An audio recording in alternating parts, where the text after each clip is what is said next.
Today we are going to be discussing indexing and loss of indices actually. Okay, so indexing simply means shortening product of the same number. That is, when you have something like 2 times 2 times 2 times 2. Okay, so 1, 2, 3, 4, right? How many 2's do we have here? 4. We have 4, right? So this is 2 raised to power what? 4. Okay? So this is what indexing actually means in mathematics, right? So, and generally in mathematics, when you have a number such as this, 2 here is called the base, right? 2 is called the base, and this one here is called what? The power, right? Okay, so now this is the base, this is the power. Another name for this power is called exponent, and another name for exponent is called what? Index. Okay, so index is the singular form of what? Of indices, right? Yes. So that means indices is the plural of what? Of index. So and I've told you that another name for index is what? Is power. So that means we are going to be dealing with what? Loss of what? Powers. So basically the topic of loss of indices is a topic that has to do with what? With power. So the rules, the principles that governs what? Powers, right? Okay, so now let's go. The first law of indices states that x raised power a times x raised power b is equals to x raised power a plus b. This law simply states that whenever you have the same base, right? Yes. What you just need to do is to do what? Is to add up the powers, right? Okay? So that means if we have 2 raised power 5 times 2 raised power 6, this becomes 2 raised power what? 5 plus 6. And that becomes what? 2 raised power 11, right? Yes. Very simple, right? Yes. Very, very simple. Okay? So even if you have 2 times 2 raised power 5 times 2 times 2 raised power 6 times 2 raised power 7 times 2 raised power 2. The important thing is, since the bases are equal, all we just need to do is to just pick one base, right? So just pick one base and add up all the powers. That's 5 plus 6 plus 7 plus what? 2, right? So this is equals to what? 11 plus 7 is what? 18. 18 plus this is what? 20, right? So this is 2 raised power what? 20. Okay? Very simple, right? Okay, so now let's move to the second law. Law 2 says that whenever you have x raised power a divided by x raised power b, all you just need to do is to subtract the power, right? Okay, that's just the second law. That's just the second law. Okay, so this is the same thing as say if we have 2 raised power 5 divided by 2 raised power 6 is equals to 2 raised power 5 minus 6, right? Yes. Okay, so this is the same thing as 2 raised power 5 minus 6 is what? Minus 1, right?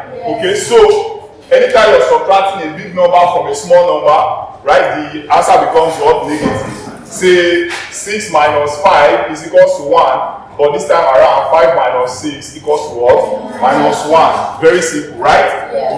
Okay. Alright, so basically what they usually do in indices is that they know that when they bring things like this, they are going to be very simple. They can combine the 2 laws, right? Let's take a combination of these 2 laws. Let's say if you now do something like this, simplify 2 raised power 5, 2 raised power 3, 2 raised power 6, all over 2 raised power 7 divided by 2 raised power 8. Okay, so now you see that they have now combined the 2 laws, right? Yes. So we can solve this. We can, for simplicity's sake, we can simplify this as this is equals to 2 raised power 5 plus 3 plus 6, right? Divided by 2 raised power 7 minus 8 because of the division, right? So this is equal to 2 raised power. This plus this is what? Plus 6 is what? 14. So this is 14, right? All over 2 raised power minus 1. Okay? Okay, so the problem is now this, right? But we know that this is also what? Division, right? This is division. So we can write this as 2 raised power 14, right? Divided by 2 raised power minus 1, right? So we can still apply our law, our division law, right? We can still apply our division law, which is still subtraction, right? Okay, so let's subtract this. So this is equals to 2 raised power 14 minus 1, right? Because of the division sign, we use minus. Then this one, this power already has minus, so simple what? Minus 1, right? And whenever you hear minus in maths, it automatically becomes what? Plus, right? Yes. So minus times minus is what? Is plus. So because of the presence of minus and minus, this thing becomes what? Plus, right? So this answer is equal to 2 raised power what? 14 plus 1 is what? 15. So 2 raised power 15 is our what? Is our final answer, right? Okay. So I've combined law 1 and 2, right? This is what we've got there. Okay. Let me write the third law. Okay, so let's move to the third law. Okay, law 3. Okay, this law is like this: x raised power a raised power b is equals to x raised power ab. Okay, let me explain this law. This law is very simple. Let me explain this. So this law says that whenever you have a power inside, are we together? Yes. Then another power outside. All you just need to do is to do what? To multiply them, right? Okay. So a times b gives us what? AB, right? Yes. Okay. So look at this. If I have a raised power 2 raised power 3, this becomes what? A raised power what? 6, right? Yes. Okay. Very simple, right? Yes. Very simple. Okay. So that's just all about that law. Law 4. I'll still combine them again.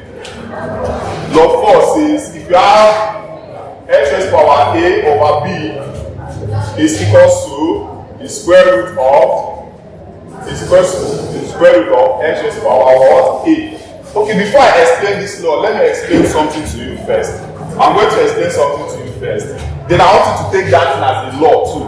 Okay, that if you have x raised power 1 over 2 is the same thing as square root of x. That means anything raised power 1 over 2 can also be written as what? As square root of what? That means, right? Yeah. Do you understand that? Yeah. So if I have a raised power 1 over 2, that will become what? Square root of a. Do you understand that? Yeah. Okay, so if you understand that, I'm going to tell you this, that this sign stands for what? Stands for square root, right? Yes. That is, this sign itself stands for this 1 over 2, right? Yes. But whenever this sign, whenever this particular value here is no longer 1 over 2, something happens to this sign, right? Yes. For example, if I had put 1 over 2 here, I was not supposed to write anything here, right? Yes. I wouldn't have written anything here. But whenever there is a number here or there is a letter here, when you write this sign, the denominator becomes what is here, right? Yes. And the numerator becomes what becomes the power, right? Yes. Okay. Alright, so now, if I have x raised power 2 over 3, if I have x raised power 2 over 3, that gives me what? The cube root of what? Of x raised power 2, right? Do you understand that? Yes. Okay. So that if you agree with me, that means if I can change this to this, right? I can change it to this backward, right? Yes. Okay. So now watch. If I wrote, if I had written x raised power 2 over 5, what would have been here? Here will be what? Here will be 5 x raised power 2, right? Yes. If I have x raised power 3 over 5, here will be what? Root. That here will be 5 x raised power 3, right? Yes. So the numerator always becomes the power. The denominator always becomes what we have here, right? Yes. Okay. Do you know why I'm taking my time to explain this? I'm going to start drawing lines now. I need to really understand what this thing is, right? Yes. Okay. So if I say square root of x will become what? Will become x raised to power what? 1 over 2, right? Yes. Are you getting that? Yes. If I say square root of x, that will become what? X raised to power 1 over 2 again, right? Are you getting this? Yes. Okay? So if I say square root of x, that will become what? X raised to power 1 over 2 raised to power 1 over 2, right? Yes. Okay? Now, okay, so we've discussed 4 laws thus far. I want to bring a comprehensive question that will cover all of them. Okay, so just look at this packaging. Let me cover it.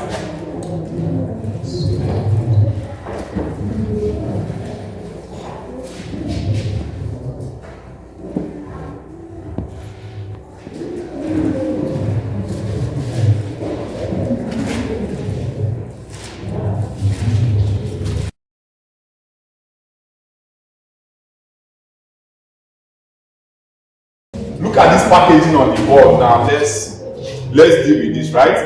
We can deal with this forever, right? Yes. Okay, so the sensible thing for you to do is not to allow the question scare you. All this packaging, we already learned about this sign, right? We already know that we can manage it, right? Okay, so the only thing we just need to do, let's just apply the laws here, right? Let's apply these laws here, right? Okay, so this thing becomes x raised to power 5, right? Yes. Plus 4, right? Yes. Because of the division sign here becomes what? Minus 2, right? Yes. All over, this place becomes x raised to power 7, right? Yes. Because of the division here becomes minus 8, right? Yes. So we can put back their square root,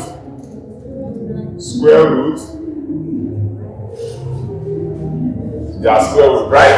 Yes. Okay, so this is equal to this plus this minus this is what? This is 9, right? Yes. 9 minus 2 is what? 7. 7. Okay, so this is x raised to power 7 all over. 7 minus 8 is what?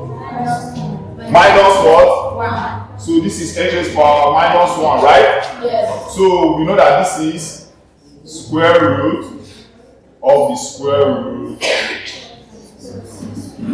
of the square root, right? Yes. Okay, so but we've already reduced this, right? Yes. To this, right? So this is equal to, okay, here we already know that here is division, right? Yes. So we can write this as x raised to power 7 divided by x raised to power minus 1, right? Yes. Okay. So this square root, we already know that it means raised to power 1 over 2, right? Yes. Remember when we were writing it on the board that time? So it means raised to power 1 over 2. So that means everything here is raised to power 1 over 2, right? Yes. But remember, it's not only one here. There are 3 of them, right? Yes. So that means raised to power 1 over 2, raised to power 1 over 2, raised to power 1 over 2. So raised to power 1 over 2, raised to another what? Power 1 over 2, raised to another what? Power 1 over 2, right? Yes. So this is equal to x raised to power 7, right? Yes. Minus 1, right? Yes. Good. That's raised to power what? 1 over 2, raised to power 1 over 2, raised to power 1 over 2, right? Okay. So this is equal to x raised to power 7 plus, because of the minus here becomes what? Plus, right? Yes. So this is raised to power what? 8, right? Yes. Then raised to power 1 over 2, raised to power 1 over 2, right? Yes. Raised to power 1 over 2, right? Okay. Very simple, right? Yes. Very, very simple. Okay. But remember that our law, the law that says if you have power inside and you have another power outside, you multiply them, right? Yes. So, but here we have power inside, and power outside, right? So we are going to multiply all of them, right? Yes. Okay, so this thing becomes x raised to power 8 times 1 over 2 times 1 over 2 times 1 over 2, right?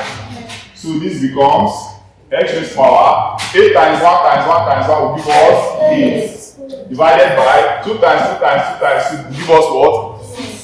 Will give us what? 8, right? Yes. So this is 8. 8 over 8, right? Yes. So our answer is equal to x raised power 8 over 8 is what? 1, right? Yes. 8 over 8 is 1. So that means our final answer is what? Is x. So all these plenty things here, after simplifying everything, the answer is just what? Is just x. Right? Yes. Very simple, right? Yes. Do I need to explain this again? No. Just apply the first and second law, you're done. And this square root sign, we already know that this thing can be transformed this way, right? Yes. Okay. So, and that was what we did, right? Yes. Okay, so let's take another question. So let's take another package again. And we are done. So let's solve the square root of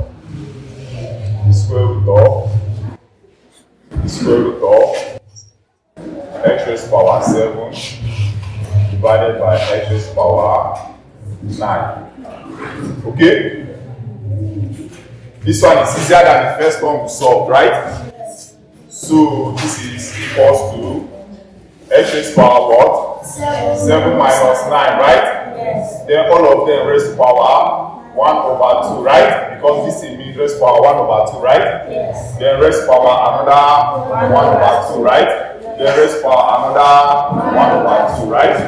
So this is equals to x raised power, this minus this is what? Minus 2, right? Yes. Okay, raised power 1 over 2, raised power 1 over 2, right? Raised power another 1 over 2. So we can multiply this 2 times 1 times 1 times 1, that's minus 2, right? Yes. So this is equals to x raised power minus 2 all over 2 times 2 times 2, that will give us what? 8, right? Yes. So this is minus 1 over 2 over 8. 2 here is what? 1. 2 here is what? 4, right? Yes. So this is final answer is equals to x raised power minus 1 all over 4. Okay, so you can stop here. Let's stop here. So in our next video, we are going to be looking at how we can deal with negative power too. Then we are going to discuss other laws, right? Yes. So this is Nicksons Maths Foundation, and basically we are interested in making you understand mathematics. We decided to come up with foundational topics that we are going to be breaking down, right? We are going to be talking about, we've already started with one already, so they are just basic 5 topics that when you're well grounded in mathematics, you excel in mathematics. The laws of indices, quadratic equations, simultaneous equations, change the set of formula, then you can now have sets. Now, these basic topics, if you understand them very well, then you can start recommending topics for us in mathematics that will bring them up, solve them for you. On your own, you can go and start learning mathematics for yourself. So that's just basically what this foundation is all about. Okay, if you like what you have just watched, you can like our page, subscribe to our channel so that whenever we have a new video, you can be notified so you watch it. But should in case you don't like it too, still share, because you might not like it and another person will do like it. So share and help us get subscribers as well. Thank you and God bless you. All right.